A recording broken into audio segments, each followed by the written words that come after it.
تقدیر کا جو عقیدہ شریعت نے بیان کیا ہے اس کا بھی لوگ غلط استعمال کر رہے ہوتے ہیں، غلط جگہ فٹ کر رہے ہوتے ہیں اس کو۔ ہمارا عقیدہ ہے نا کہ سب کچھ پہلے سے کیا ہے، طے شدہ، موت لکھی ہوئی، رزق لکھا ہوا، حتیٰ کہ جنت جہنم بھی لکھا ہوا ہے۔ قرآن نے یہ عقیدہ بیان کیا موٹیویٹ کرنے کے لیے، مایوس کرنے کے لیے نہیں۔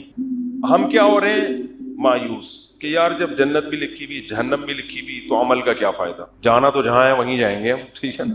جب صحت اور موت لکھی ہوئی ہے تو صحت بنانے کا، جب ہر ایک کی عمر لکھی ہوئی ہے تو صبح جاگنگ کی ٹینشن لینے کا، بول لو کیا ہو گیا بھائی؟ بھائی جب لکھا ہوا ہے کہ یہ بندہ 50 سال میں مرے گا، تھوڑا بڑھا لیتے ہیں احتیاطاً، 80 سال میں مرے گا، ایک مثال دیا، ہم کیوں جلدی مارے ہیں اس کو 30 سال پہلے؟ 80 نہیں، 80 زیادہ ہو جائیں گے پھر تو وہ جاگنگ بالکل بھی نہیں کرے گا، 50 ہی کر لو۔ فرض کرو یہ بندہ کب مرے گا، 50 سال، تو جاگنگ کا کوئی فائدہ ہے صبح صبح اٹھنے کا، کولیسٹرول لیول چیک کرنے کا، شوگر، لڈو، احتیاط، موٹاپا کم کرو، سب ٹوپی ڈرامہ ہے بھائی۔ موت تو کیا ہے، لکھی ہوئی، لکھا ہوا ہے۔ ہمارے ہاں بہاری، میں بہاری نہیں ہوں لیکن ہمارے دوستوں میں بہاری ہیں، ان کے ہاں مشہور ہے کہ جب انسان کی شامت آتی ہے تو اونٹ پہ بیٹھے ہوئے آدمی کو بھی کتا کاٹ لیتا ہے، حالانکہ کتا وہاں تک، لیکن جب شامت آتی ہے کتے کو اللہ وہاں پہنچا دے، یا اونٹ کو بٹھا دیتے ہیں اس، ویسے شرافت سے اونٹ چلتا چلا جا رہا ہے، کتے کو دیکھ کے ہٹ جاتا ہے زمین۔ بات بالکل صحیح ہے، جب شامت آتی ہے تو ایسا ہوتا ہے۔ یہ تقدیر کا عقیدہ ہے کہ جو ہے وہ ہوگا، لیکن مسلمان اس تقدیر کا غلط استعمال کر رہا ہے۔ غلط استعمال کیا کر رہا ہے، عمل کا کیا فائدہ جب جنت جہنم لکھی ہوئی ہے، صحت بنانے کا کیا فائدہ جب صحت اور بیماری پہلے سے لکھی ہوئی ہے، کرونا کا ٹیکہ لگانے کا کیا فائدہ، ویکسین کا کیا فائدہ، وہ تو جو مرنا ہے وہ تو مرے گا، اور اللہ بھلا کرے موٹاپا کم کرنے کا کیا فائدہ، بھائی شوگر لکھی ہوئی ہے تو ایک شوگر کے مریض بیٹھے ہوئے تھے ہوٹل میں، بچپن کا واقعہ ہے، وہ چائے میں چینی ڈال ڈال کے نا شہد بنا رہا ہے، پینے لگا تو کسی نے بولا بھائی تجھے شوگر ہے، مرے گا، اس نے کہا ابے ان چیزوں سے کچھ بھی، اب تک انا للہ ہو چکا ہوگا، مجھے غالب گمان یہی، ابے انسان ایک پھر کہنے لگے انسان کھاتا ہوا مرتا ہوا بھی اچھا لگتا ہے، میں نے کہا ابھی مر نہیں رہا نا اس لیے کہہ رہا ہے، جب مرنے لگے گا کہے گا یار نہ کھاتا ہوا مرتا ہوا اچھا لگ رہا ہے نہ بھوکا مرتا ہوا، مرتا ہوا کوئی بھی کسی کو اچھا نہیں لگتا، اپنے آپ کو بھی نہیں لگتا، آدمی کہتا ہے میں کیوں مر رہا ہوں۔ تو اسباب مسلمان اختیار نہیں کرتا، یہ سوچ کے کہ کیا ہے تقدیر میں گارڈ نہیں رکھتے نا علماء، بہت سے علماء کو ہم نے دیکھا ہے، اور آج کل اس کو سادگی سمجھا جاتا ہے۔ ہم حضرت جی کے پاس گئے، کوئی گارڈ نہیں تھے، ڈائریکٹ گلے ملے ان سے جا کے، اتنے سادہ اللہ، اتنے نیک، بھائی اللہ بچائے، میں کسی بزرگ کو بے وقوف نہیں کہہ رہا، لیکن عمل سے تو یہی لگ رہا ہے، اگر آپ مشہور ہیں اور خطرہ ہے اور آپ کے گارڈ نہیں ہے تو کیا ہے، بولو حماقت ہے نا یہ۔ کیا کراچی میں تو ایک جو جس کے نہیں بھی خطرہ ہوتا وہ بھی مر جاتا ہے، کسی بھی وقت کراچی میں کوئی کسی کی جیب میں کسی بھی ٹائم پہ بم رکھ سکتا ہے کہ نہیں رکھ سکتا؟ یہ آپ کو پتا ہے اتنے ہیروئن چی کہاں گئے؟ کراچی میں ہیروئن چی ایک دم غائب، مجھے نہیں پتا کہاں گئے، لیکن اڑتی سنی یا بلّہ ہی جانے۔ کہتے ہیں کہ جب شروع میں ٹارگٹ کلنگ ہو رہی تھی، بم دھماکے، تو بہت سے ہیروئن چیوں کو، واللہ عالم صحیح خبر ہے جھوٹی مجھے یقین پتا نہیں ہے لیکن سنی ہے، لیکن ایک دم سے جو ہیروئن چی شارٹ ہو گئے، توبہ تو نہیں کر سکتے اتنی جلدی کہ سارے دھل دھلا کے نیک ہو گئے ہوں، لیکن شارٹ ہو ایک دم سے ہو گئے۔ تو بعض خبریں اس طرح کی بھی ہیں کہ بم رکھ کے ان کو جہاں پھٹوانا تھا، کہ کسی نے پیسے کھلایا ہے تو یہ پڑیا لے وہاں چلا جا، وہ وہاں گیا ڈرین بندہ ہی اڑا دیا، واللہ ہو سکتا ہے جھوٹی خبر ہو۔ تو ان حالات میں مسجدوں میں سیکیورٹی کا انتظام، بولو اس کو اچھا سمجھا جاتا ہے، آپ کے گارڈ نہیں ہے، سادگی ہے، اور ماشاءاللہ بہت نیک ہیں، کوئی بھی کسی بھی وقت گلے حضرت جی سے مل سکے۔ بہت سے حضرت جی ایسے دنیا میں آئے ہیں جن سے جب کوئی گلے ملائے اس کے بعد دوبارہ وہ کسی سے گلے ملنے کے قابل نہیں رہے، اخبار میں آئے وہ اگلے دن، بہت سے کیسز ہیں، جو ملا وہ بھی گیا۔ افغانستان میں تو بہت سے امریکیوں سے، بہت سے طالبان گلے مل کے انہوں نے کباڑا کیا ہے بہت سے رپورٹیں آتی ہیں اس طرح کی نا، وہاں سے خبریں آتی ہیں کہ وہ گلے ملے، اور وہ جنت میں بھی اب کیا کر رہے ہیں، جنت میں یا برزخ میں بغلگیر ہی ہو رہے ہیں، وہ چھوڑ ہی نہیں رہا اس کو، کہہ رہے اب تو کہاں لے کر آ گیا مجھے۔ تو جب ایسے حالات ہوں تو ایسے موقع پہ سیکیورٹی کا انتظام نہ کرنا، اور یہ کہنا موت تو لکھی ہوئی ہے، جب آنی ہوگی آ جائے گی، یہ تقدیر کے عقیدے کا صحیح استعمال ہے یا غلط استعمال؟ اس کا مطلب علم ہے، کھوپڑی علم ہے، تقدیر کا علم، آیتیں بھی یاد ہوں گی اس کو، جو لکھا ہوا ہے حدیث میں آتا ہے رسول اللہ صلی اللہ علیہ وسلم نے عبداللہ بن عباس سے فرمایا وَعَلَمْ أَنَّمَا أَصَابَكَ لَمْ يَكُنْ لِيُخْطِئَكَ، اے نوجوان، اے غلام، لڑکے، یقین کر لے جو مصیبت تیرے مقدر میں لکھی ہے ایسا ہو ہی نہیں سکتا کہ وہ تجھے نہ پہنچے، اور جو چیز تجھے نہیں ملنے والی، جو نعمت، یہ ہو ہی نہیں سکتا کہ وہ نعمت تجھے مل جائے۔ رفعت الاقلام وجفت الصحف، تقدیر کے قلم سے اللہ نے جو لکھنا تھا لکھ کے قلم کو ہٹا دیا اور اس کی سیاہی بھی خشک ہو چکی ہے، اب اس میں چینجنگ نہیں ہو سکتی، سب کچھ طے ہو چکا ہے۔ لیکن اس کے باوجود نبی کی زندگی دیکھو، احتیاط۔ قرآن کہہ رہا ہے نماز کی حالت میں اسلحہ اٹھا کے نماز پڑھو میدان جنگ میں، اسلحہ رکھنے کی تمہیں زمین پہ اجازت نہیں ہے۔ سب ایک ساتھ نماز نہیں پڑھیں گے، آدھے پڑھیں گے، آدھے فرنٹ لائن پہ کھڑے ہوں گے۔ وَدَّ الَّذِينَ كَفَرُوا، کیونکہ جو دشمن ہے وہ چاہتا ہے لَوْ تَغْفُلُونَ عَنْ أَسْلِحَتِكُمْ، کہ تم چند لمحوں کے لیے بھی اپنے اسلحے سے غافل ہو، اور غافل ہو کے کیا کر رہے ہیں؟ نماز۔ یہ نہیں کہ کوئی خدا نخواستہ کوئی گناہ میں مشغول ہیں، اللہ کی طرف مشغولیت کی وجہ سے دشمن سے کیا ہو رہے ہیں؟ غافل، یعنی عبادت میں مشغول ہونے کی وجہ سے کیا ہو رہے ہیں؟ دشمن سے غافل۔ اس میں تو یہ ہونا چاہیے، ہم سے کوئی پوچھتا تو ہم کہتے بھائی تم اگر اللہ کے لیے اللہ کی طرف مشغول ہو نماز میں تو اللہ تمہاری حفاظت کرے گا، کیونکہ تم اللہ کے لیے، تم کوئی گناہ تھوڑی کر رہے ہو، اور اللہ نے حکم دیا نماز پڑھنے کا، تو اللہ کے حکم کو فالو کرتے ہوئے تم اگر نماز میں مشغول ہوگے تو مدد تمہاری غیب سے آئے گی، دشمن تمہاری طرف آنکھ اٹھا کے بھی نہیں دیکھے گا۔ نا نا نا، اللہ نے فرمایا کہ نماز تو قائم کرنی ہے، سارے نہیں نمازی، وہ سب کو دیکھیں گے نماز پڑھ رہے ہیں، ایک ہی حملے میں سب کو قتل کر دیں گے۔ آدھے لوگ وہاں رہیں، آدھے کیا کریں؟ نماز پڑھ۔ اور اگر یہ بھی ممکن نہ ہو، مثال کے طور پر اتنی بڑی تعداد نہیں ہے مجاہدین کی کہ آدھے وہاں رہ کے دفاع کر سکیں، تو اللہ نے فرمایا جماعت چھوڑ دو، فرجالاً او رکبانا، انفرادی بھی نہیں پڑھ سکتے تو پیدل موقع ملتا ہے چلتے ہوئے پڑھ لو، اور گھوڑے پر موقع ملتا ہے تو گھوڑے پہ نیت باندھ لو۔ گھوڑے سے اترنے کی بھی اجازت بولو نہیں آ رہی بات میرا خیال، تو یہ صحابہ بڑے آرام سے کہہ سکتے تھے بھائی جو لکھی ہوئی ہے وہ تو آ جائے، ہم تو نماز میں مشغول ہیں۔ ہمارے حضرت کے ہاں پہرا ہوتا تھا نماز کے دوران، جب حضرت نماز پڑھاتے تھے ممبر پہ گارڈ آ کے کھڑا ہوتا تھا، ایسے ریپیٹر لے کے یوں دیکھ رہا ہوتا تھا۔ بہت سے لوگوں نے حضرت کو لکھا یہ کون سا اسلام ہے؟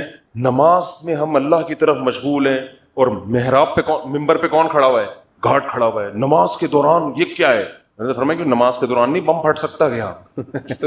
نماز کے دوران کوئی نماز توڑ کے نمازیوں پہ فائرنگ نہیں کر سکتا۔ یہ کون سی کتاب؟ یہ تو کسی کتاب میں نہیں لکھا کہ جی اللہ نے کہا ہے کہ جب تم نماز پڑھو گے تو نہ بم پھٹے گا، نہ کوئی دہشت گرد اندر داخل ہو سکتا ہے، اور تم سب سجدے میں ہوگے تو فرشتے تمہاری حفاظت میں نہ قرآن میں بھی نہیں لکھا، نہ حدیث کسی کتاب میں نہیں لکھا۔ یہ بہت سے مسجدوں میں بم دھماکے نماز کے دوران ہوئے ہیں۔ اچھا کچھ ویڈیوز میں نے دیکھی یوٹیوب پہ، اس میں بتایا کہ امام کا تقویٰ دیکھیں، زلزلہ آیا امام صاحب کھڑے ہوئے ہیں، کام بھی رہے ہیں کھڑے ہوئے، زلزلہ آ رہا ہے امام صاحب کیا کر رہے ہیں؟ ایک ایک کر کے مقتدی کھسک رہا ہے، لیکن امام صاحب زندہ باد۔ یہ حماقت ہے پرلے درجے کی۔ نبی نے فرمایا نماز میں اگر سانپ دیکھو تو یہ نہیں فرمایا کہ خشوع و خضوع میں مشغول رہو، سانپ تمہارا کچھ بھی نہیں بگاڑے۔ صحیح بخاری مسلم کی غالباً حدیث ہے، آپ نے فرمایا اس کو مارو، قتل کرو سانپ کو، نماز توڑ دیں آپ جا کے اس کو قتل کریں، بھائی کسی کو مار دے گا نماز پڑھ لینا آرام سے، ورنہ نماز جنازہ ہوگی تھوڑی دیر میں، پھر 15-20 آدمیوں کی۔ اللاجیکل باتیں آج بہت سے مذہبی لوگوں کا حصہ بن چکی ہیں، ان کی سوچ کا۔ اللاجیکل بات جب کریں گے، بات ایسی کریں گے، آدمی کہے گا تو چپ رہتا تو زیادہ اچھا۔ اللاجیکل بات، اور اس کو سمجھتے ہیں بزرگی اور کمال، اسی وجہ سے مار بھی کھا رہے ہیں لوگ۔ بہت سے دینداروں سے نفرت کرنے لگے ہیں کہ یار ان کی باتیں کھوپڑی میں آنے والی نہیں ہے، یہ پتہ نہیں کون سے زمانے کی باتیں کر رہے ہیں، یہ بس نہیں چلا جا سکتا دین پہ بھائی یہ۔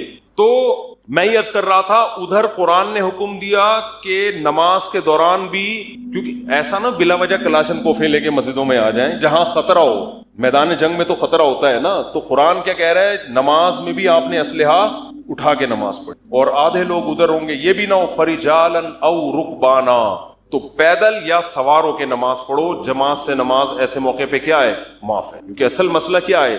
وہاں کا مسئلہ ہے، پہلے اس کو نمٹاؤ۔ اور سناؤں آپ کو آگے میں، پوری امت کا اس پر اجماع ہے کہ اگر دشمن آپ کے قیدیوں کو ڈھال بنا کے لے آئے، سامنے لڑائی ہو رہی ہے، بہت سے آپ کے مسلمان قیدی دشمن کی قید میں تھے، سمجھ رہے، بہت سے آپ کے مسلمان قیدی کہاں تھے؟ دشمن کی قید. میدان جنگ میں وہ سامنے لے آئے ان کو فرنٹ پہ. معصوم بچے ہیں یا عورتیں ہیں یا معصوم مسلمان ہیں. اب آپ اگر فائر کریں گے تو کس کو لگے گا؟ مسلمان. آپ اگر تیر چلائیں گے تو ہو سکتا ہے کوئی معصوم بچے کو. میدان جنگ میں انہوں نے ڈھال بنا دیا. آپ کے لیے جائز ہے فائر کرنا. وجہ اس کی یہ کہ اگر اس بیس پہ آپ رک گئے تو وہ غالب آ جائے گا, وہ تو آپ کو قیدی بنا کے لے جائے گا, وہ تو آپ کو اس سے زیادہ قتل کرے گا. اب مجبور ہیں, آپ نے نیت کرنی ہے دشمن کو مارنے کی. لیکن چونکہ لاجک کیا کہتی ہے؟ لاجک یہی کہتی ہے بھائی آپ کے علاوہ اب آپ کے پاس اس کے علاوہ کوئی آپشن نہیں ہے, کیونکہ وہ ہمیشہ پھر یہ کریں گے. اس لیے ایسے موقع پہ جنگ میں اگر آپ کے اپنے جو ڈھال بنائی ہوئی انہوں نے ان بندوں پہ گولیاں لگ رہی ہیں تو تمام فقہا کا اس پر اجماع ہے کہ میدان جنگ میں آپ کو اجازت ہے اپنے آدمی قتل کرنے کی. نیت اپنے آدمیوں کی نہ ہو, نیت کس کی ہو؟ ان کی ہو. یہ مجبوری ہے, اس کے بغیر ہو نہیں سکتا. آج کوئی مذہبی آدمی اس طرح کی بات کرے, لوگ کہیں گے کیا کہہ رہا ہے, اپنے لوگوں کو قتل کرنے کی باتیں کر. عام حالات میں نہیں ہے, جب ڈھال بنا کے لائیں تو ہم نیت اس کی کریں گے دشمن کی. بھائی اب مجبوری ہے, اگر مارا جا رہا ہے تو کیا کریں, ورنہ تو وہ ایسے موقع پہ کسی نے یہ نہیں لکھا کہ ہم مسلح بچھا کے بس اب تو ہمارے پاس دعا کے علاوہ کوئی آپشن نہیں. ہم کہیں گے اللہ یہ معصوم مسلمان ہمارے سامنے لے آئے, اے اللہ بس معاف کر دے, اے اللہ کیا کر, ہم تو مجبور ہیں. اب تو اللہ کہے گا بھائی زمین میں جب تک ہو تو جو اسباب اختیار کرے گا مدد اس کے ساتھ ہو. سمجھ رہے ہو؟ مدد کس کے ساتھ ہوگی؟ جو گراؤنڈ ریئلٹی کو دیکھے گا. جنگ میں ایسا ہوتا ہے, چالیں چلی جاتی ہیں جنگ میں, مختلف حربے استعمال کیے جاتے ہیں. تو میں یہ عرض کر رہا تھا یہ جو تقدیر کا عقیدہ ہے اس کا صحیح مطلب کیا ہے, اس کو سمجھیں. صحیح مطلب یہ ہے کام کرنے سے پہلے آپ نے کامیابی کے تمام ذرائع, تمام وسائل, تمام اسباب بھرپور طریقے سے استعمال کرنے. سمجھ میں نہیں آ رہی بات؟ مثال کے طور پر آپ چاہتے ہو میں 90 سال تک زندہ رہوں, ہر آدمی چاہتا ہے. نہیں چاہتے تو بتا دیں, ہاتھ کھڑا کریں. جو حضرات سبھی چاہتے ہیں, ہر آدمی چاہتا ہے میں 90 سال تک. بہت سے لوگ اس لیے بھی چاہتے ہیں تاکہ پہلی والی مرے, اللہ معاف فرمائے, غلط سوچ ہے. ان کو پتا ہوتا ہے ہماری زندگی میں اس کے مرنے کا کوئی چانس, بہت غلط سوچ ہے یہ میں بتا دوں, لیکن ہے بعض لوگوں کی. تو ہر آدمی چاہتا ہے, عورتیں بھی مرد بھی. آپ نے کیا کرنا ہے, اور اللہ کی طرف سے بھی اجازت ہے, حدیث میں آتا ہے, مفہوم حدیث کا مسلمان کی جو لمبی عمر ہے وہ اس کے حق میں کیا ہے؟ رحمت ہے. اس کی زندگی میں رمضان کے روزے زیادہ ہوں گے, اس کی زندگی میں صدقات زیادہ ہوں گے, اس کی زندگی میں زکاتیں زیادہ ہوں گی. تو اعمال کا ایک بہت لمبی عمر مسلمان اگر نیکیاں کرے اس میں تو بہت بڑی اللہ کی نعمت ہے, بہت بڑی رحمت ہے. اس کے پاس اعمال کا ذخیرہ بہت زیادہ, اس کے پاس لیلۃ القدریں زیادہ ہوں گی, اس کے پاس بقرعید کی قربانیاں زیادہ ہوں گی, بہت کچھ اس کے پاس زیادہ ہوگا. اب آپ نے کیا کیا, آپ نے کہا بھائی زندگی چاہیے, اللہ نے حکم دیا اسباب اختیار کرو. سمجھتے ہو جو بھی اسباب, اور ہر چیز کے ماہرین سے پوچھا جاتا ہے کہ اس کا سبب کیا ہے. آپ چاہتے ہو آپ کے پاس W11 ہے, مزدہ ہے, آپ چاہتے ہو کہ یہ لانگ لائف ہو اس کی, تو آپ مفتیوں سے پوچھو گے. آپ کس سے پوچھو گے؟ میکینکس, جو مزدہ کے میکینک ہو. آپ کے پاس 1 to 5 ہے, آپ 1 to 5 کے جو میکینک ہیں ان سے پوچھو گے یار میں چاہتا ہوں جو میری بائک آج جیسی چمک رہی ہے اور جیسی انجن کی پاور آج ہے 20 سال کے بعد بھی یہ ایسی رہی. تو آپ کو بتائے گا بھئی آئل جلدی چینج کر لیا کرو, مینٹیننس کا خیال کرو, یہ کرو وغیرہ وغیرہ وغیرہ. آپ کسی مولانا صاحب کے پاس آؤ گے تو وہ آپ کو اس کا جواب بولو نہیں, وہ یہ بتائے گا کہ یعنی اگر آپ لمبی عمر چاہتے ہو, یہ باڈی بھی تو ایک مشین ہے نا, تو آپ اس کے لیے ڈاکٹروں کے پاس جاؤ گے, علماء کے پاس نہیں. علماء کے پاس صرف یہ پوچھنے کے لیے آؤ گے کہ لمبی عمر کا اسلام میں کوئی فائدہ بھی ہے یا نہیں, یہ بتا دیں آپ مجھے. باقی عمر صحت کیسے ہوگی, عمر میں اضافہ کیسے ہوگا, یہ کون بتائے گا؟ یہ میں نہیں بتاؤں گا, ٹھیک ہے, یہ میں نہیں بتاؤں گا. یہ کون بتائے گا؟ یہ ڈاکٹر صاحب بتائیں گے. تو اب ڈاکٹروں سے پوچھا جائے گا تو آپ کو ڈاکٹر بتائیں گے بھائی کولیسٹرول لیول چیک کرو وغیرہ جو بھی بتاتے ہیں. اب وہ الگ بات ہے, خود بہت جلدی مر جاتے ہیں. اکثر ڈاکٹر بیچارے پتہ نہیں کیوں بہت جلدی مر رہے ہیں. مجھے حکیم 99 سال تک زندہ میں نے دیکھے ہیں, 90-99, ڈاکٹر جلدی مر رہے ہیں. یہ عجیب بات ہے, حالانکہ علم ڈاکٹروں کے پاس حکیموں سے جدید علم ہے نا. اس کی وجہ پتہ ہے کیا ہے؟ ڈاکٹر صحت کے اصول بتاتے ہیں, خود اس پر عمل کرتے نہیں ہیں. سگریٹ کے آپ ان سے تقریر کروا لو, سگریٹ کے اتنے نقصان, خود 6 ڈبے ایک دن میں خالی کر رہے ہوں گے. تو باتیں کرنے سے صحت نہیں بنتی. حکیموں کو ہم نے دیکھا ہے جو بیسک صحت کے اصول ہیں نا ان کو فالو کر رہے ہوتے ہیں. رات کو جلدی سونا, صبح جلدی اٹھنا, صبح لمبی واک کرنا, تھوڑا کھانا, یہ بیسک اصولوں پر 90 سال کے ہم نے بہت دیکھے. تو وہ بیسک اصولوں کو نا لے کے چل رہے ہوتے ہیں. خیر, تو آپ کو پتا چل گیا بھائی صحت کا یہ اصول ہے, تو آپ نے جاگنگ شروع کر دی, جم جانا شروع کر دیا, یہ بھی ہو گیا, وہ بھی ہو گیا. اونٹ پہ ایک دن بیٹھے پاگل کتے نے کاٹ لیا آپ کو اور آپ کیا ہو گئے, مر گئے, ہسپتال میں پڑے ہیں. یہاں تقدیر کام آئے گی. اب آپ نے غم نہیں کرنا, یار میں نے تو اتنا کچھ کیا, میں نے یہ, میں یوں. تو ایسے موقع پہ, یہ اس موقع کی حدیث ہے, وَعْلَمْ أَنَّمَا أَصَابَكَ لَمْ يَكُنْ لِيُخْطِئَكَ. نبی حضرت عبداللہ بن عباس سے فرما رہے ہیں کہ یقین کر لے جو مصیبت تجھے پہنچی ایسا ہو ہی نہیں سکتا تھا کہ وہ نہ پہنچے. بس اللہ نے مقدر یہی کیا ہوا تھا. تم نے اپنے اسباب اختیار کر لیے, تمہیں ثواب مل گیا, لیکن اللہ نہیں چاہتا تھا. بات آ رہی ہے سمجھ میں؟ تو ہو جاتا ہے ایسے موقع پہ ہے, پہلے نہیں ہے, کام کے بعد. بشرطے کہ آپ نے کام پورا کیا ہو, آپ نے کام پورا کیا ہو. اگر آپ نے کام پورا نہیں کیا پھر تسلی کا آپ کو حکم نہیں ہے. آپ شوگر کے مریض ہیں, 6 لڈو کھا کے آپ کی شوگر ہائی ہو گئی, آپ پڑے میں کہہ رہے ہیں مقدر میں یہی لکھا ہوا تھا. گناہ ملے گا ایسے الفاظ کہنے سے. اللہ کہے گا یہ لکھا ہوا تھا مگر تیری حماقت کے ساتھ لکھا ہوا تھا. اللہ کو پتا تھا یہ اس کو شوگر ہے, پھر بھی یہ حماقت کرے گا. تو اللہ کو پہلے سے پتا ہوتا ہے نا کون بے وقوف ہے, کون عقل مند ہے, کون حماقت. اللہ نے لکھ دیا تھا کہ یہ کمبخت گناہ کرے گا, ورنہ تجھے کس نے بتایا تھا کہ یہ لکھا ہوا ہے؟ سمجھ میں نہیں آ رہی بات؟ تو تقدیر کا عقیدہ, آپ نے تمام اسباب اختیار کر لیے, رزلٹ 0 ہے. تو ایسے موقع پہ غیر مسلم ڈپریشن میں جاتا ہے کہ یار میں کامیابی کے سارے اسباب اختیار کر رہا ہوں مگر نتیجہ کیا ہو رہا ہے, 0. یہ جو موٹیویشنل اسپیکر آپ کو کامیاب لوگوں کی 7 گٹس بتا رہے ہوتے ہیں نا, 7 علامتیں, یہ ان کی بتا رہے ہوتے ہیں جو ہو چکے ہیں کامیاب. ورنہ بعض میں 14 علامتیں پائی جاتی ہیں 7 کے بجائے, وہ پھر بھی کامیاب, بولو, پھر بھی نہیں ہوتے. یہ تو آپ کو وہ بتا رہے ہوتے ہیں 7, وہ ہے نا مشہور کتاب ہے 7 ہیبٹس, کچھ اس طرح کا نام ہے اس کا, 7 عادتیں کامیاب لوگوں کی. اس میں وہ بڑی خاندانی عادتیں. تو اس میں پھر وہ فلانا جو تھا وہ یوں ہو گیا تھا, وہ اتنا ہو گیا, وہ ویسے ہو گیا. بھائی یہ کتاب اس میں بھی لکھو فلانے میں 7 کے بجائے کتنی علامتیں تھیں, یہ 7 بھی تھیں اور الگ سے گریوی میں 14 7 اور بھی تھیں اس کی. ٹھیک ہے, 7 تو یہ کامیاب لوگوں کی اور 7 بہت زیادہ کامیاب لوگوں کی اضافی اس میں قدرت کی طرف سے انسٹال ہوئی ہوئی تھی. 14 علامتیں ٹوٹل پائی جاتی تھی جو دریافت ہو سکتا ہے اس کے علاوہ بھی پائی جائے. لیکن وہ اونٹ پہ ایک دن بیٹھا اور پاگل کتے نے اس کو تو وہ ساری علامتیں کہاں گئیں؟ ہوتا ہے ایسے. اور میں اکثر امام شافعی کا ایک شعر پڑھتا ہوں. امام شافعی بہت بڑے شاعر تھے, ان کا ایک شعر ہے, وہ شعر کہتے ہیں کہ اذا سمعت بان مشدودا حوا عودا فاثمر في يديه فصدقي واذا سمعت بان محروما اتى ماء ليشربه فغاض فصدقي یا فحققي.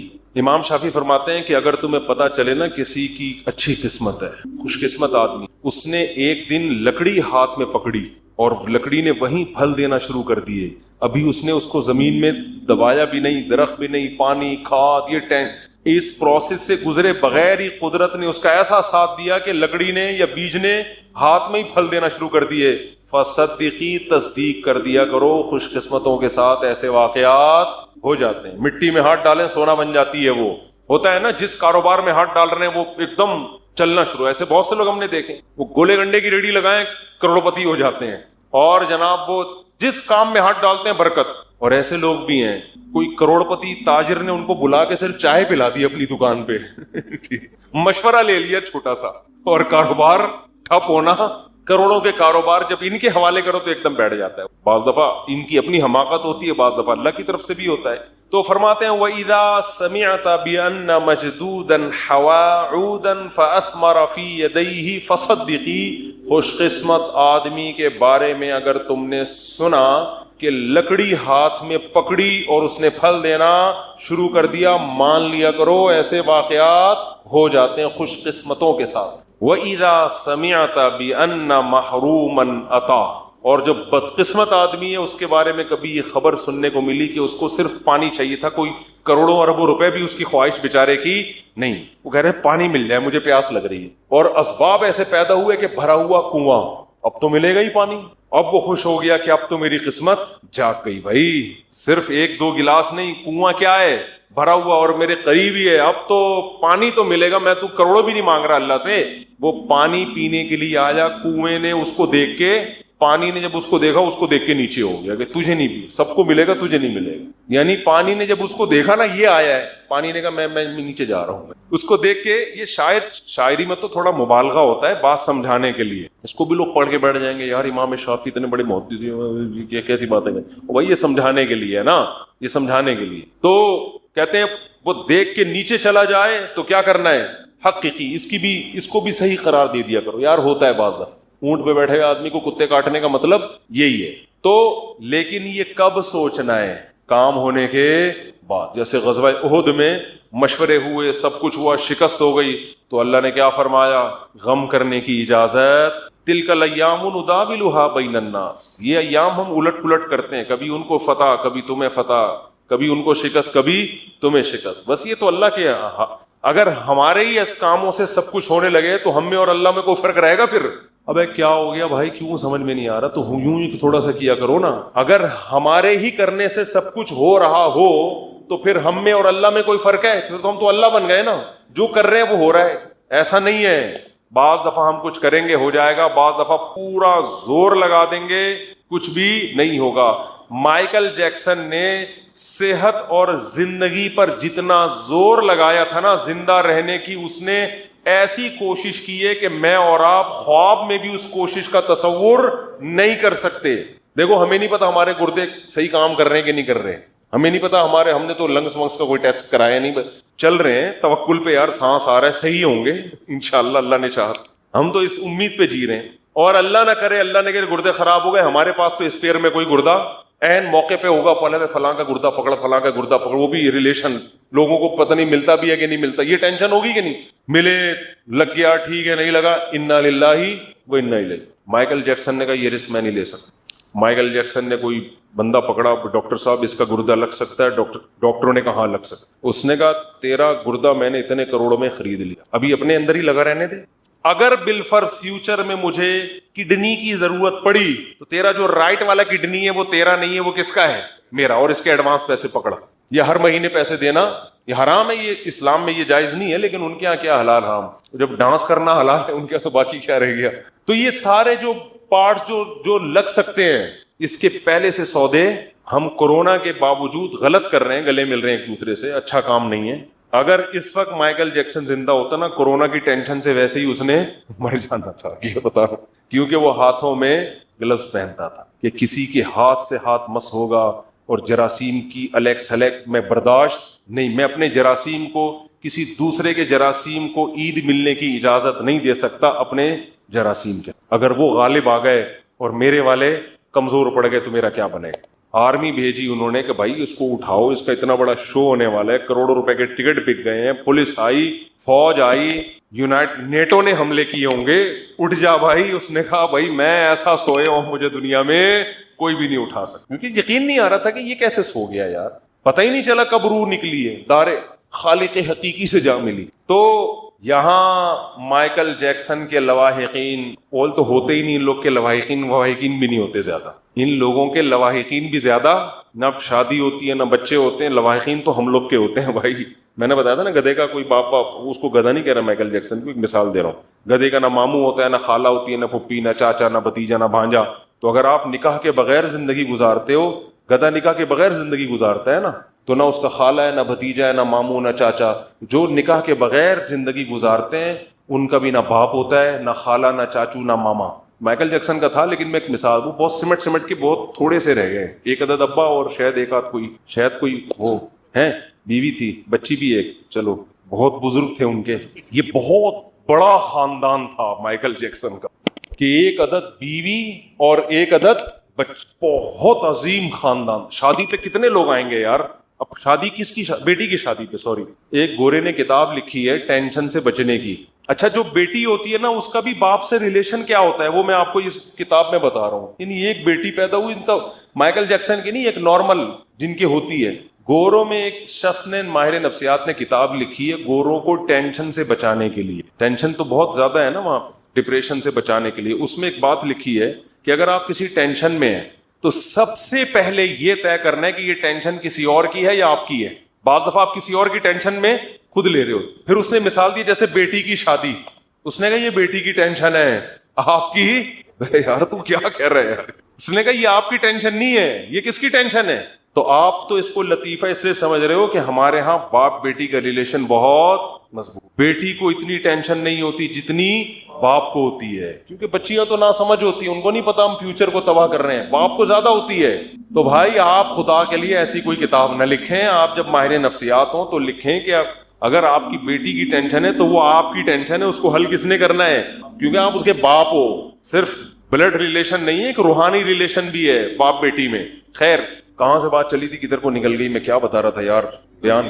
تو میں یہ عرض کر رہا تھا کہ تقدیر والی آیتیں بھی جہاں فٹ کرنی چاہیے وہاں نہیں ہو رہی, بلکہ مایوسی پیدا کرنا, عمل میں ڈھیلے ہونا, دکان پہ بیٹھا ہوا مکھیاں مار رہا ہے, ابے جو مقدر کی روزی, جو میں نے دیکھا ہے نا لوگوں کے ڈائلاگ, ابے جو مقدر میں لکھا ہوا ہے وہ تو آئے گا. اب کیا بیٹھ کے باتیں بولیاں لگا رہے ہیں اور پبلسٹی کر رہے ہیں, اور اس کو اتنا. ابے ایک تاجر سے میں ملا, ماشاءاللہ ان کی اچھی آمدن. میں نے کہا یار آپ کا نہ میں نے کہیں ایڈورٹائز دیکھا ہے آپ کی کمپنی کا, نہ کو آپ تو ٹھیک ہے اللہ نے آپ کو دیا ہے تو ذرا پبلسٹی کرو اس کی, تھوڑا کام بڑھاؤ. اس نے کہا یار روزی تو کس سے آتی ہے, مقدر سے, بس اللہ بہت دے رہا ہے, مجھے کیا ضرورت ہے. میں نے کہا پہلی بات آپ کو ضرورت نہیں ہے, قوم کو ضرورت ہے. نیک لوگوں کے پاس پیسہ ہوگا تو فائدہ قوم کو ہوگا. پیسہ تو گھومتا ہے نا, آپ نہیں ہو تو یہ دوسرے کی جیبوں میں جائے گا. دوسرا چور بھی ہو سکتا ہے, ڈاکو بھی ہو سکتا ہے, آپ نیک آدمی ہو, آپ کے بچوں کو فائدہ اس سے. ایک آدمی کے لیے تو 1,00,000 بھی ضروری نہیں ہے, میں تو سارا ہوتا بیوی بچوں کے لیے, قوم کے لیے, ملک کے لیے, مسلمانوں کے, ان کے لیے ہوتا ہے. ورنہ ایک کے لیے کیا ضرورت ہے, اپنے گولے گنڈا لگاؤ, شام کو 2 روٹی کھاؤ, بس ختم. مسلمان کو جو پیسہ کمانے کا حکم ہے آپ کی اپنی پیٹ بھرنے کے لیے نہیں ہے. مسلمان کے طاقتور ہونے سے اسلام پاورفل ہوگا, اور مسلمان کے کمزور ہونے سے اسلام کمزور ہوگا. تو وہی ہے کہ سوچتے نہیں ہیں, کھوپڑی استعمال نہیں کر رہے. خیر, تو تقدیر کا عقیدہ آپ نے تمام اسباب و وسائل اختیار کر لیے, پھر بھی اگر رزلٹ 0 ہے یا نقصان ہوتا ہے کوئی بات نہیں. ہوا مولانا, وہ کیا ہے, قل لن یصیبنا الا ما کتب اللہ لنا. دیکھو کیا زبردست آیت ہے. صحابہ کو جب غزوہ احد میں شکست ہوئی ہے نا تو منافقین مذاق اڑانے لگے, دیکھا ہمارے مشوروں پر عمل نہیں ہوا, غلط مشورے ہوئے تھے, یہ ہوا تھا, ہو گئی نا شکست. تو صحابہ کو اللہ نے حکم دیا ان کو یہ کہو لن یصیبنا الا ما کتب اللہ لنا, ہمارے جو ساتھی شہید ہو گئے, ہمیں جو شکست ہو گئی, ہمیں جو زخم پہنچے, ہمیں وہی مصیبت پہنچی ہے تو ہمارے رب نے لکھی تھی. تو رب غلط چیز بولو نہیں لکھتا, تو رب نے لکھی, اور ہمارے جب ہم اس کے حکم پر عمل کر رہے ہیں تو اچھا ہی لکھا ہوگا ہمارے لیے. ہوا مولانا, وہ ہمارا دوست ہے, وہ ہمارا دشمن نہیں ہے. دیکھو مصیبتیں سب کو آئیں گی, اللہ کو ماننے والوں کو بھی, اللہ کو نہ ماننے والوں کو بھی, دونوں کو آتی ہیں. ماننے والوں کے حق میں یہ مصیبت رحمت ہے, کیونکہ نبی نے فرمایا انا عند ظن عبدی بی, اللہ کہتے ہیں کہ جو بندہ میرے بارے میں جیسا گمان کرتا ہے میرا معاملہ اس کے ساتھ ویسا ہی. کافر یہ سمجھتا ہے کہ خدا نے جو مصیبت پہنچائی ہے وہ ٹینشن ہے, مسلمان کہتا ہے اللہ ہمارا دوست ہے, ہوا مولانا, وہ ہمارا دوست ہے, وہ ہمیں اگر کوئی مصیبت پہنچا رہا ہے تو ہماری خیر خواہی میں, ہماری برائی میں نہیں. تو یہ مصیبت آپ کے لیے کیا بنے گی, رحمت بنے گی, یہ نعمت بنے گی اللہ کی طرف سے مصیبت, اس میں بھی خوشی ہوگی. تو اب صحابہ منافقین پریشان تو نہیں, یعنی وہ تو خوشیاں منا رہے تھے کہ بھائی اس میں کیا رحمت ہو سکتی ہے, یہ جو اتنے لوگ شہید ہو گئے, اتنے زخمی ہو گئے اور شکست ہو گئی, کافر خوش ہو کے چلا گیا, اور یہ کہہ رہے ہیں کہ اللہ ہمارا دوست ہے, جو بھی مصیبت دے گا وہ ہمارے فائدے کے لیے. تو اس میں کیا فائدہ ہے؟ تو اللہ نے 3 فائدے قرآن میں گنائے. وَيَتَّخِذَ مِنْكُمْ شُهَدَاءَ, فرمایا سب سے پہلا فائدہ اللہ نے بہت سے لوگوں کو شہادت کے مرتبے پر پہنچا دیا. مرنا تو اب بھی تو سبھی دنیا سے چلے گئے نا, کوئی زندہ ہے ان میں سے؟ بھائی جو نہیں شہید ہوئے وہ بھی چلے گئے, جو منافق تھے, جو باتیں کر رہے تھے وہ بھی قتل ہو گئے یا مر گئے. لیکن نام کس کا لیا جاتا ہے؟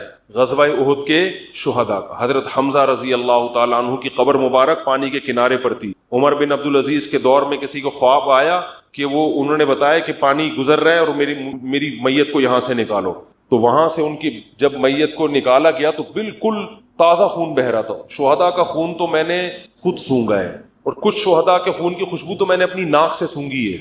6 مہینے بعد بہت سے شہداء ہوتے ہیں ان کا جسم سلامت ہوتا ہے. یہ تو اللہ دنیا میں دکھا دیتا ہے. وہ میں نے بتایا تھا نا, ریڈ کراس والوں نے ایک وہ لگائی ہے کہ بعض لوگوں کی قبر خون سے خوشبو آتی ہے, بعض کی خون سے خوشبو نہیں آتی. یہ ریڈ کراس کی رپورٹ ہے, وہ ان کی آفیشیل ویب سائٹ پہ میں نے دیکھی تھی, وہ انہوں نے اڑا دی ہے وہاں سے. ٹھیک ہے نا, حالانکہ خود ان کی اپنی رپورٹ تھی, وہ وہاں سے انہوں نے کیا کر دیا, خبر ہی اڑا دی. اور ہمارے بہت سے ساتھیوں نے تو بہت سے کی سونگھی ہے, جن میں مفتی عتیق الرحمان شہید رحمۃ اللہ علیہ جو درس قرآن دیتے تھے. 6 مہینے بعد ان کی قبر کھلی ہے. 6 مہینے بعد بھی جسم سے خون بہ رہا تھا. اور ان کا بیٹا میرا شاگرد ہے, اس نے مجھے بتایا کہ میں نے خود اپنی ناک سے خوشبو بھی سونگھی اور باڈی بھی 6 مہینے بعد بھی سلامت. تو یہ مقام مرنے کے بعد عام لوگوں کو ملتا ہے, بولتے کیوں نہیں. تو اللہ کہتے ہیں غزوہ احد میں اگر فتح ہوتی تو اتنے سارے لوگوں کو شہادت کا مرتبہ نہ ملتا. تو یہ بھی ایک فضیلت ہے.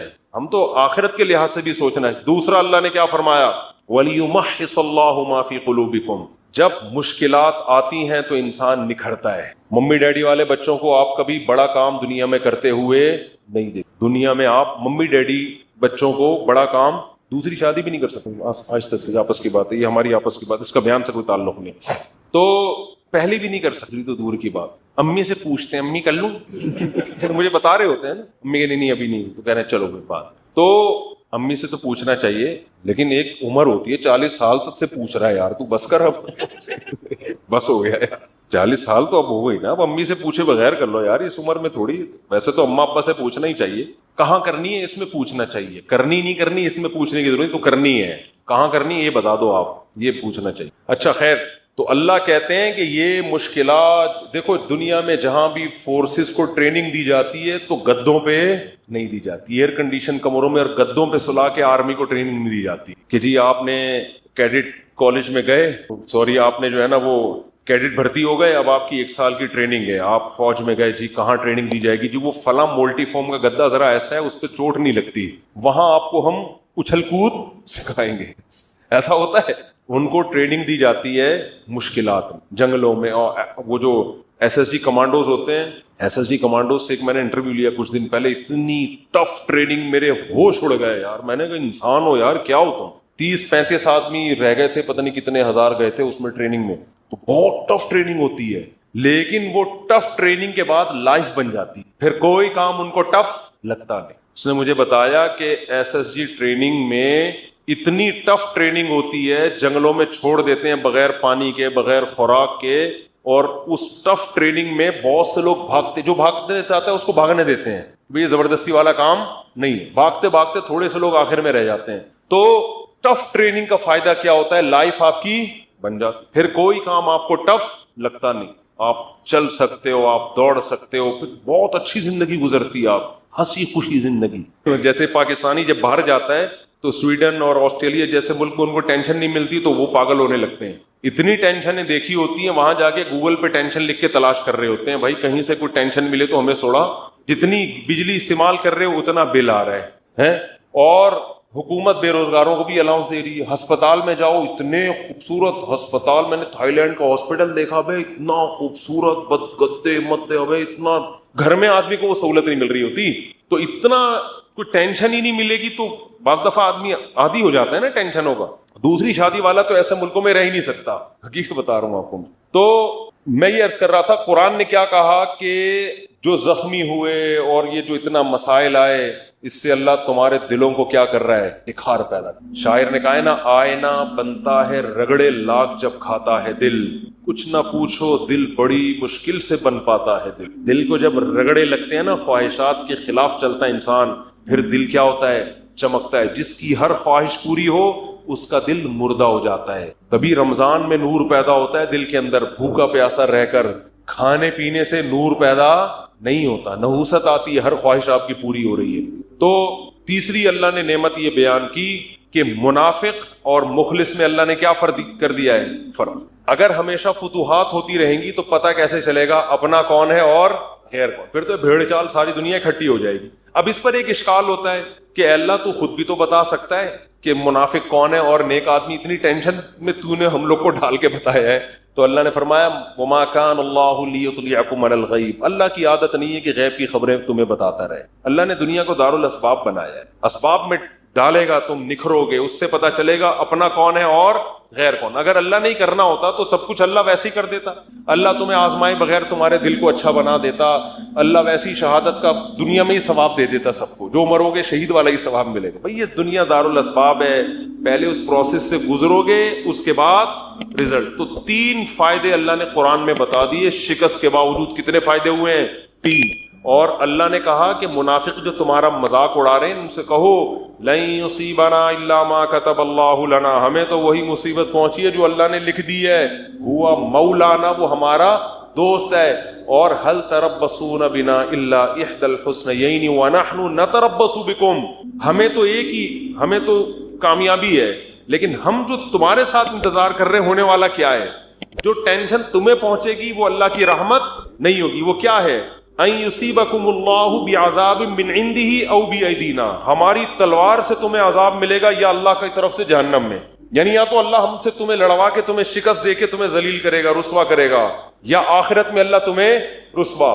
تو بات سمجھ میں آ رہی ہے تقدیر کے عقیدے کا فائدہ کیا ہو رہا ہے؟ کام سے پہلے تو اسباب اختیار کرنے, کام ہونے کے بعد ما کتب اللہ لنا, جو مقدر میں تھا وہ, اس سے بڑا سکون ملتا ہے خدا کی قسم. اور جن کا تقدیر پر ایمان نہیں ہے نا, ساری زندگی کنفیوز, ساری زندگی. بہت سے لوگ ہم نے دیکھے کاروبار میں بہت مشورے کر لیے سب کچھ, اب کاروبار شروع کیا, یار پتہ نہیں یہ والا کرنا چاہیے تھا کہ بھی نہیں کرنا چاہیے. ہماری ایک ریلیٹو خاتون تھی, انہوں نے اپنے بچے کو کون سے اسکول میں پڑھانا ہے 6 مہینے لگا دیے ان کی کھوپڑی میں بات. پھر اسکول میں ایڈمیشن کروایا تو ٹینشن, وہاں والا زیادہ اچھا تھا یہاں والا. یہ کنفیوژن اس کو ہوتی ہے جس کا تقدیر پر ایمان. بھئی آپ نے اسباب اختیار کر کے ایک فیصلہ کر لیا, فتوکل علی اللہ, کیا کرنا ہے اللہ پہ توکل. شادی بیاہ میں بہت ہوتا ہے یار, یہاں کرنی ہے کہ وہاں کرنی ہے کہ یہاں پھر جب ہو گئی, ابے یار وہاں کر لیتا تو, مجھے بتا بھی رہے تھے. یہ انسان کی فطرت ہے. ہم جب کالج میں پڑھتے تھے نا تو ہمارے ایک دوست تھے, ان کو پینٹیں خریدنے کا بہت شوق تھا, پہننے کا بھی خریدنے کا بھی. تو ہم ایس ایم سائنس کالج سے نکلتے, یہ بولٹن مارکیٹ میں نا پوری پینٹوں کی شرٹوں کی دکانیں ہیں. ان کے بچے اب تو ماشاءاللہ بیٹھے ہوئے ہیں بیان میں, یہ بیٹھے ہوئے, ان کے ابا کی بات کر رہا ہوں. تو وہ کیا ہوتا تھا, وہ پینٹ خریدی, گھنٹہ لگا دیتا وہ. اب تو نیک بن گئے, ان کے ابا کی بات کر رہا ہوں, وہ ناراض نہ ہو جائے. وہ بیان میں ایڈیٹنگ بھی وہی کرتے ہیں, یہ والا قصہ نکالنا دے کہیں, بیان میں ایڈیٹنگ بھی انہی کے ذمہ. گھنٹہ لگا دیتے تھے وہ ہمارے دوست صاحب پینٹ خریدنے میں, یار یہ والی نہیں, یہ والی, یہ والی نہیں, یہ والی. 1 گھنٹے کے بعد جب خریدی تو اگلی دکان میں جو پینٹ ہے وہ اس سے اچھی, یار یہ والی. یہ انسان کی نیچر ہے, یہ سب کے ساتھ ہوتا ہے. آپ منڈی سے جانور خریدیں, صبح سے لے کے رات تک خریدنے میں لگا دو گے آپ. سودا لے کے جیسے ہی نکلے, ابے یار یہ کتنے کا, یہ 80 کا, ابے میں نے 85 میں کیا پکڑ لیا یار. یہ ہوتا ہے. اپنی چیز کے علاوہ دنیا کی ہر چیز اسی وقت اچھی لگنا شروع. شادی کرتے ہی اپنی بیوی کے علاوہ ہر ایک کی بیوی اچھی لگنا شروع ہو جاتی ہے. یہ شادی شدہ لوگوں کے ساتھ مسئلہ ہے. جیسے ہی شادی کریں گے نا, اپنی کے علاوہ ہر ایک کی اچھی لگ رہی ہے. یہ ان لوگوں کی عادت ہے جن کا تقدیر پر ایمان بولو نہیں ہوتا. تو آپ نے ہر کام سے پہلے اسباب اختیار کریں. جب کام ہو گیا, بھائی اللہ کے لیے, میرے اللہ کے علم میں میرے لیے اس سے بہتر نہ گائے تھی نہ بیوی تھی, ٹھیک ہے, نہ بچڑا تھا نہ بیوی, نہ بکرا, نہ, اللہ کے علم میں میرے لیے اس سے بہترین بکرا کوئی بھی نہیں تھا. اگرچہ یہ صبح سے بک رہا ہے, بول رہا ہے کچھ. تو اسی طرح جب خوب محنت کرو, جب ہو گئی شادی ہو گئی, اللہ کے علم میں اس سے بہتر میرے لیے کوئی بیوی ہو نہیں سکتی. اس کی خامیاں ہیں یار, خامیاں تو سب میں ہوتی ہیں. ہمارے حضرت فرمایا کرتے تھے کہ جب تک شکر کا جذبہ پیدا نہیں ہوگا, جب تک یہ عقیدہ نہ رکھیں کہ جتنی خوبصورت میری بیوی ہے, چاہے وہ جتنی ٹیڑھی میڑھی ہو, آڑی ترچھی, اللہ کے علم میں میرے لیے اس سے خوبصورت کوئی بھی نہیں. وہ ہوں گی بہت ساری, وہ میرے لیے اللہ نے پیدا ہی نہیں کی. میرے لیے جتنی عورتیں تھیں نا, ان میں سب سے خوبصورت یہ تھی. جب تک یہ جذبہ نہیں ہوگا آپ کو سکون. اور عورت بھی یہ سوچے, بھائی جتنے میرا میاں کتنا ہی آڑا, ڈینٹنگ پینٹنگ کا بہت کام ہے اس میں, ٹھیک ہے نا, بہت کام ہے, لیکن اللہ کے علم میں میرے لیے اس سے بہتر ہسبینڈ ہو نہیں سکتا. وہ ہوں گے. وہ خواتین کی بھی عادت ہے ناشکری والی. عورتیں اکثر اپنے میاں سے بحث کر رہی ہوتی ہیں, اس کے میاں کو دیکھا, وہ تو یہ شاپنگ کراتا ہے, وہ تو یہ خریداری کرتا ہے. اس کے میاں میں جو خامیاں ہیں وہ بیان نہیں ہوتی. ایک صاحب کہنے لگے, ایک خاتون نے کہا کہ بھائی وہ انگریز شوہر ہے, وہ اتنا تھینک یو, اتنے اچھے اخلاق سے اپنی بیوی سے بات کرتا ہے, اور ایک آپ وہ گالیوں سے بات شروع کرتے ہو, گالیوں پہ ختم کرتے ہو. تو میں نے کہا گالیاں والے تو نہیں دینی چاہیے, لیکن اس کو بولو یہ جو انگریز ہوتے ہیں نا, صرف تھینک یو کے علاوہ ایک دھیلا اپنی بیوی کو دے کے دکھائے.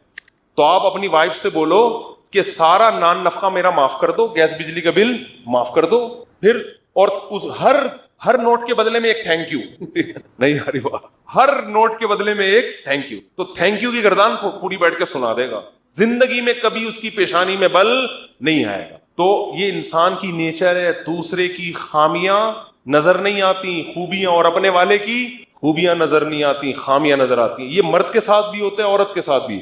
لیکن جن کی طبیعت میں اللہ نے شکر کا جذبہ رکھا ہے, تقدیر پر ایمان رکھا ہے, وہ کہتے ہیں اللہ کے علم میں میرے لیے اس سے بہتر کوئی بھی نہیں. کوئی اگر تعریف بھی کرے نا اس کے سامنے, عورت کے سامنے, کہ میرے میاں تو اتنے اچھے ہو گئے, تیرا میاں میرے میاں سے اچھا نہیں ہو سکتا, صحیح ہے نا, اس کو یہ بتایا کریں.